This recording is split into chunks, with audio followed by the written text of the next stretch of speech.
Good day. I got a craving for some smoked corned beef. Let's take you through the process. Now, this is going to take me several days. This is going to be a 5-minute video for you guys. But let's dig up.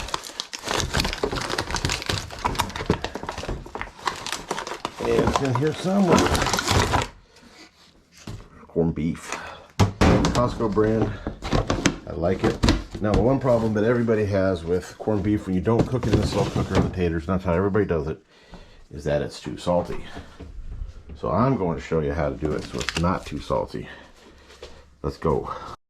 Now, the beauty of this is that you can do this frozen, because what you're going to do is you're going to soak it in water for a couple of days and let it thaw out. So now what we need to do is go get a container to hold that big old corned beef in. Alright, so I just ran some water over it just to loosen the packaging up from the meat. We're going to fill this up and we're going to get that in here.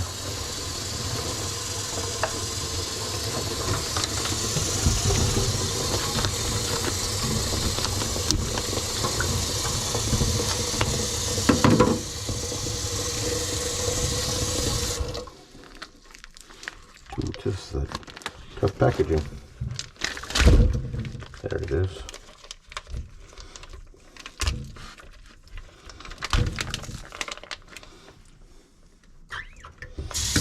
Okay, now that we got it open, we're going to rinse it off really good and put it in here. Alright, one thing I meant to mention was to take out your spice pack, clean it off real good, and set it aside. Don't lose it. And that's just pickling spice. If you do lose it, you get pickling spice. So you're going to let this soak for 2 days, but tomorrow, about 24 hours, you're going to drain that, and you're going to fill it back up. And then we'll catch up from there. Next day, pull off the top, drain it.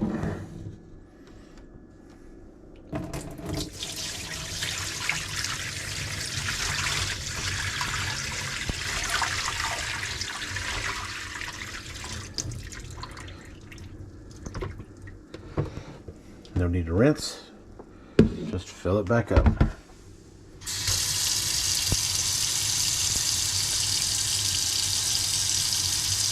it filled up, put it back in the refrigerator. We'll start this up again tomorrow. All right, final day of our soaking. We will, you see now, in there, it's not as red. So what we're gonna do is drain the water out.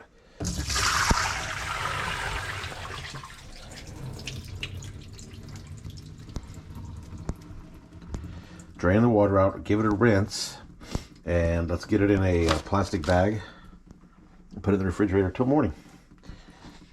All right, it's the next day. Let's get our beef out. So we want to preheat the smoker to 225 degrees. And there's a lot of people with different temperatures and stuff, but I'm telling you how I do it. So 225 degrees for about 4 hours. I'm going to do mine till an internal temperature of 170. Oh, look at that. Love it. Now, if you want to season it, I advise against it. If you do end up wanting to season it, do not allow for any salt in the seasoning. It's already salty enough. All right, so when it comes to the chips, I'm using a cherry wood. A fruit wood is best. Cherry or apple I prefer, but they have blends out there now and all kinds of good stuff. So let's get some chips in here and let's get this thing smoking.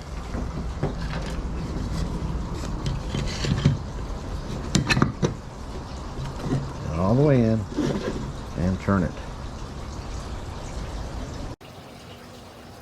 So all you have to do is just watch the smoke, keep an eye on it. You'll see just like that little light wisp of smoke coming out. You don't want it heavy, and it is adjustable up on the top. So about 3 hours, you can give it a peek, but don't open it until then. There's no need. Just let it run, let it be happy. Keep adding your chips, and we'll check it back here shortly. So it's been roughly about 5 hours and 30 minutes. I did peek once, and I did add chips once. Oh yeah. So let's get a temperature check here. I'm going for 175 to 165 to even up to 195.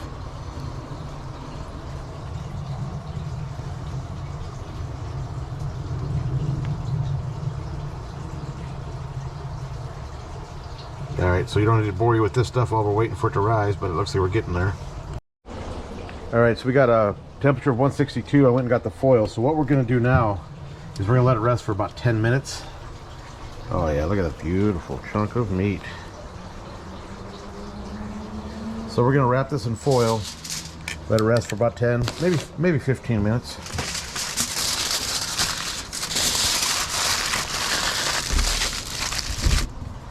And I like putting a layer of just cloth over it, just keep it nice and toasty. Come back in a few minutes, we'll check it out. All right, finished product. Let's take a look and see what we get here.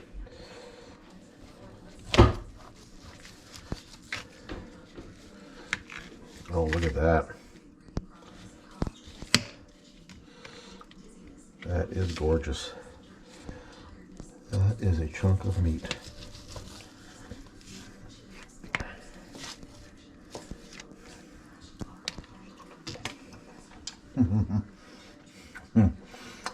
If you like what you see, please like, follow, comment, share, and tell a friend. Stay safe, keep your head on a swivel.